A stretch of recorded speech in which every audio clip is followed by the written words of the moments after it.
Now, the abortion debate is back in the United States. Former President Donald Trump seems to have walked back on his earlier remark. He now says he doesn't advocate restrictions on contraceptions. Trump categorically said, and I'm quoting, "I do not support a ban on birth control, and neither will the Republican Party."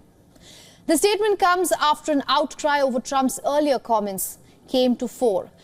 The former president is giving mixed signals on the issue. It is reflective of how reproductive rights are a vulnerable topic, especially in the election climate. A 2023 Gallup poll suggests that a vast majority of Americans approve of birth control, with 88% seeing it as morally acceptable. Trump's doublespeak comes the same day lawmakers in Louisiana moved to restrict abortion pill. Just for clarification, a birth control pill is taken through the month to negate chances of pregnancy. It doesn't 100% guarantee it and also comes with a host of side effects. Abortion pill, on the other hand, is for pregnancy termination. It needs to be taken up to the first 10 weeks of the pregnancy. Coming back to Louisiana, the state has approved a bill that would criminalize possession of abortion pills without a prescription. The bill still needs to be passed by the state Senate. The Republican state has already banned abortion in the state. It allows abortion with very limited exceptions, like in cases of risk to the mother's life or fetus with fatal abnormalities. Reacting to Louisiana's decision, President Joe Biden's re-election campaign said that it would hold a virtual news conference.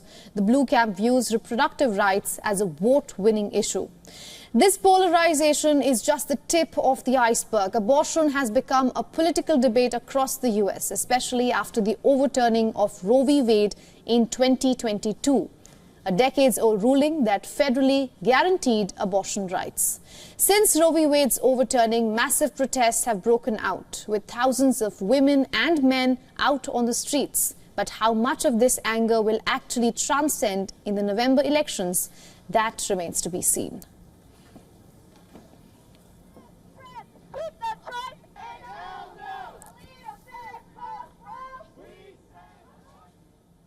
Now, to get us the latest, we are being joined by our correspondent Susan Tehrani live from New York.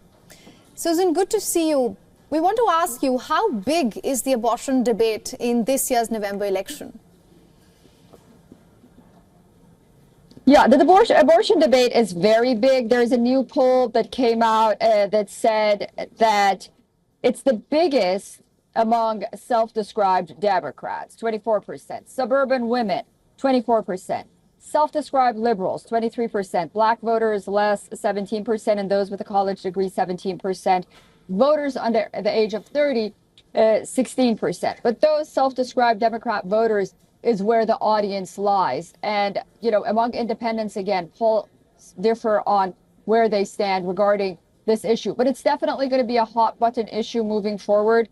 I don't know if we have time or not. I just want to say how this walking back Donald Trump's comments came about from the Biden administration, and then our viewers can decide whether or not this was walking back or not. His direct quote was, when asked by a Pittsburgh station whether he supports any restriction on a person's right to contraception, this was his answer. He said, "We're looking at that, and I'm going to have a policy on that very shortly."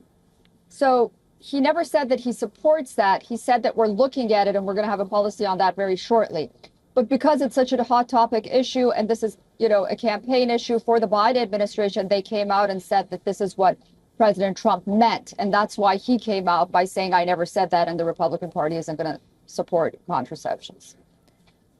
All right, Susan, thank you for all those updates from New York. For all the latest news, download the WION app and subscribe to our YouTube channel.